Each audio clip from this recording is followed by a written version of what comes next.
구독, 좋아요, 알림 설정, 댓글까지 부탁드리겠습니다. 요즘 경매 폭증하는 것 같은데 내용 다뤄주셨나요? 이런 거 언론이 잘 안 다루는 것 같네요. 경매가 폭증하는 정도가 문제가 아닙니다. 서울, 상가, 빌라, 경매 매물 쏟아진다. 이 정도가 문제가 아니라 전국적으로 아파트 경매 증가하고 있어서 광주도 5년 새 최다다. 아파트 경매 물량이 3천여 건을 넘어서는 등 고금리 여파로 인해서 아파트 경매 물건이 급증하고 있는 가운데 광주만 이야기하고 있지만 부산도 마찬가지죠. 부산도 폭증, 대구도 폭증 이러고 있는 상황이고요. 이것보다 핵심적으로는 이런 게 문제입니다. 음마, 반포자익 이런 것들도 경매가 나오고 있다. 최근 경매 시장에 넘치는 매물들은 양적으로도 많지만 질적으로도 역대급이다. 그래서 보니까 나인원 한남.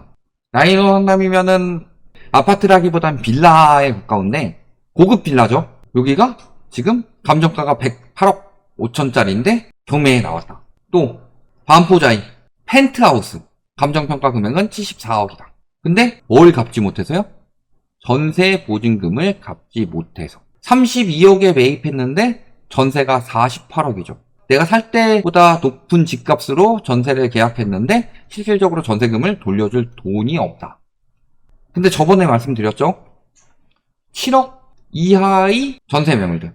얘네는 전세 보증보험에 가입이 가능하기 때문에 얘네들은 집주인들이 배째라 하고 호가 올리면은 어차피 보증보험 되니까 세입자들이 들어가 주는데 48억짜리 전세는 7억을 아득히 넘어가서는 전세 보증보험이 되는 매물이 아니죠. 그러니까 허구한테 넘기는 것도 안 되고 무조건 돌려줘야 되는데 2022년 48억의 전세가 계약이 됐는데 나간다고 한다든지 혹은 역전세가 나는 상황이죠. 근데 감정평가 금액 74억이면은 48억이면 전세가율 얼마예요?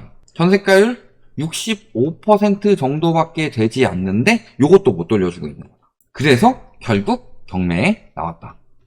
그러니까 영끌에서 경매에도 있지만요. 이런 식으로 무리하게 전세가 끌어올렸다가 전세금을 돌려주지 못해서 나오는 경우에도 많다는 소리예요.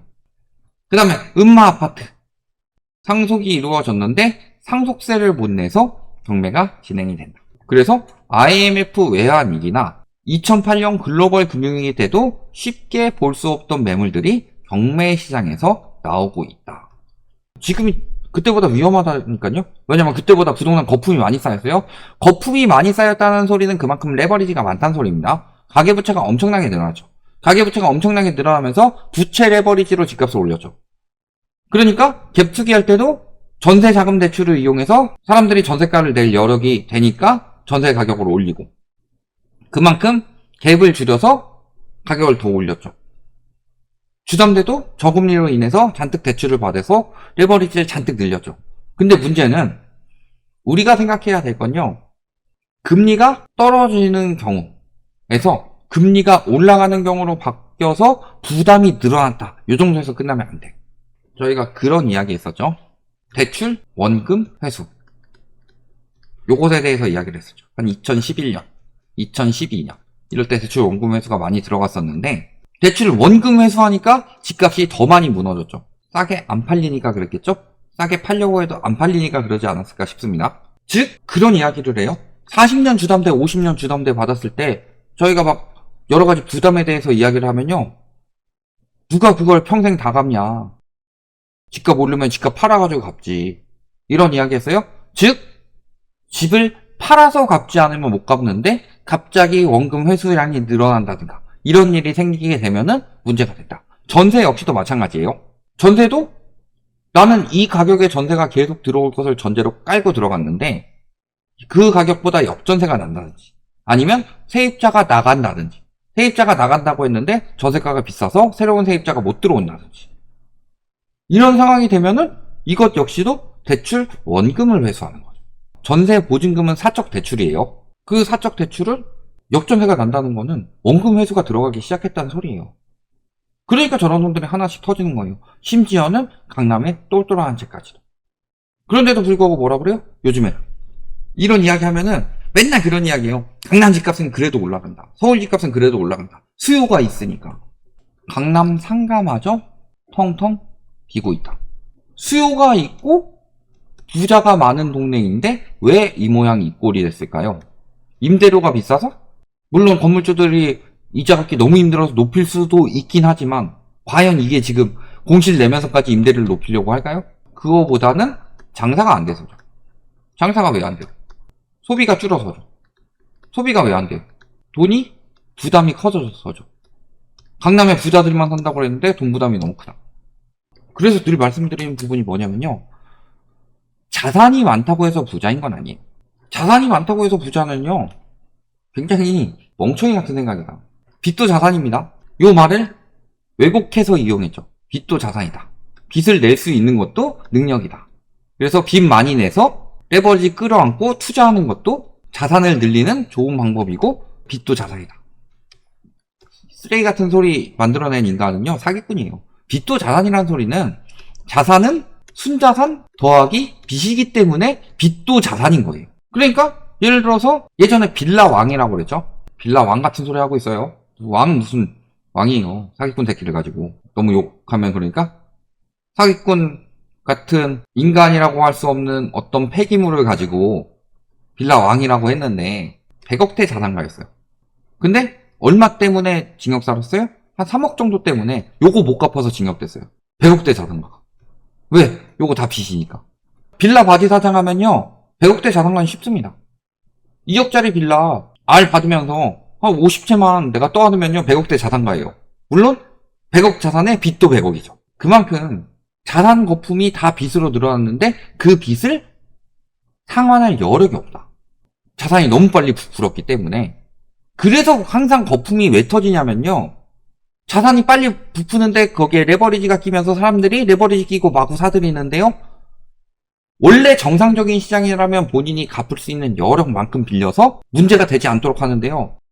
거품이 생길 땐 레버리지가 잔뜩 끼기 때문에요. 여기서 이제 원금 회수가 조금이라도 들어가기 시작하면은 이게 터지는 거예요. 그러니까 지금도 말이 74억이지 반포자이 초대형 펜트하우스예요. 근데 막상 감정평가 74억까지 했는데 최종 거래는 얼마였어요?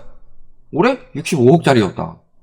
감정평가도 엄청 높게 했으니까 저게 경매가 되겠냐. 유찰대지는. 저거보다 싸게 팔아가지고 빨리 팔려면 한 60억, 48억 갖고 나면 한 12억 남네요? 그거라도 챙길 생각했어야 됐는데 낮추지 못하니까 혹은 낮춰서 팔았더라도 팔리지가 않죠. 지금 누가 저 가격 주고 저걸 사요? 압구정현대 계속 신고가 떴다고 하지만 다 비정상 거래죠.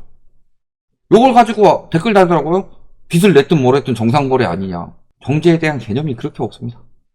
그러면은 지인간 거래해서 가격 한 10억씩 낮춰서 팔면은 그것도 정상 거래예요. 그걸 정상이라고 말하는 사람 자체가 뇌가 비정상이다.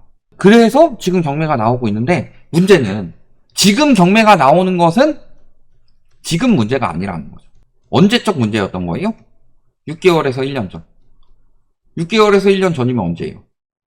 6개월 전이면 작년 12월 정도일 테고 1년 전이면 작년 6월 정도일 텐데 이때 특례 보금자리를 한참 들고 있었죠.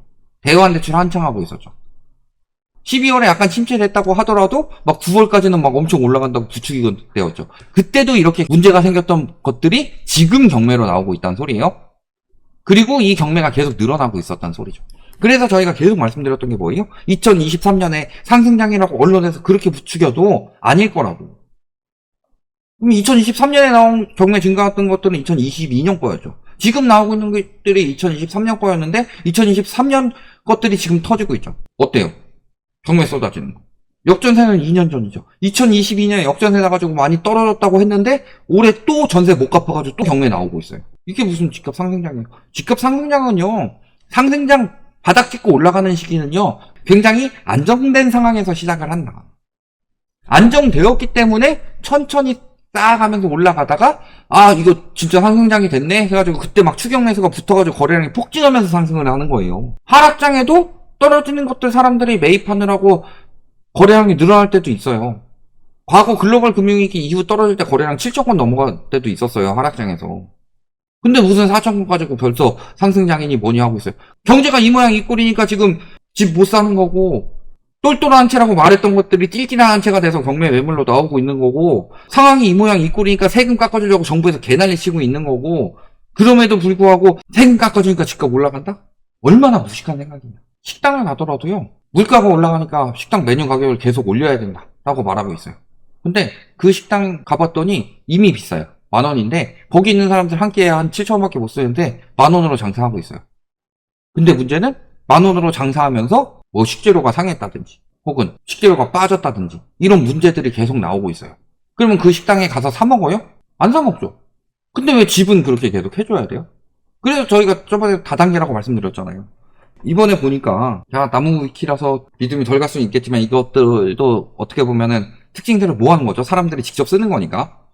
다단계 특징, 쓰레기급 품질의 내구재나 소비재를 터무니없이 비싼 가격에 유통, 산학금을 사실상 강요함, 등급을 빠르게 상승시켜 희망을 준 후 빚을 내게 유도한다. 이런 문제점이 있는데, 첫 번째, 터무니없이 비싼 가격에 유통되는 거. 부동산 시장 딱 그렇죠? 그 다음, 일종의 산학금을 사실상 강요함, 후원금이란 명목으로 이런 식으로 이야기하는데 계속 부채가 계속 들어가고 있죠? 허울뿐인 등급을 빠르게 상승시켜 희망을 준 뒤, 아까 천민자본주의 이야기할 때 말했죠. 나는 강남사로, 나는 신분 등급이 상승했어. 이런 허울뿐인 등급을 상승시켰지만 결국에는 미달돼서 여기선 빚을 내게 유도지만 부동산 시장에서는 이게 경매다. 딱 지금 다단계 같이 됐다. 모든 부동산 시장이 다단계라고 말씀드리는 건 아닙니다. 정상적인 시장일 땐 정상적으로 돌아가는데 지금은 사람들의 심리 정도가 아니라 광기를 이용하고 있는 다단계 사업이다. 다단계 왜 들어가요? 예를 들어 아메이 이런 합법적 다단계 하는 사람들은 그냥 내가 쓸 거 그냥 여기서 살려고 이런 사람들 많지만 보통 다단계는 허용에 빠져서 그렇죠. 내가 등급이 올라갈 수 있다. 내가 저 사람들 이용해 먹어서 내가 이걸 토대로 부자가 될 수 있다는 생각으로 들어가죠. 지금 딱 부동산 시장이 그런 광기다. 근데 다단계 빠진 사람들은 빠져나오지 못해요. 얼마 전에 서장훈 나오는 무슨 프로그램이 있는데 거기 다단계 빠진 아내가 남편을 포기하더라도 다단계는 포기 못한다. 이러면 절대 헤어나오지 못하고 있어요. 지금 다들 그런 식으로 눈이 뒤집혀져 있다. 잘 생각해봐라. 다단계의 끝은 파멸이었다. 보통 윗대가리 아니면 파멸이죠. 근데 당신이 다이아까지는 올라갈 수 있어도 그 윗 등급으로 올라갈 수 있냐. 기껏해야 다이아인데 다이아까지는 보통 파멸이다. 조금만 삐끗하면. 근데 보통 골드도 아니고 한 실버 정도 되면서 내가 이미 다이아를 넘어서 자수정 등급까지 올라갔다. 저기 웰빙 테크에서는 웰빙 등급이 최상입니다. 내가 웰빙까지 올라간 것처럼 행동을 하려고 하고 그런 마인드를 가지고 있는데 보통 그렇게 패가망신한다. 여기까지 말씀드리겠습니다.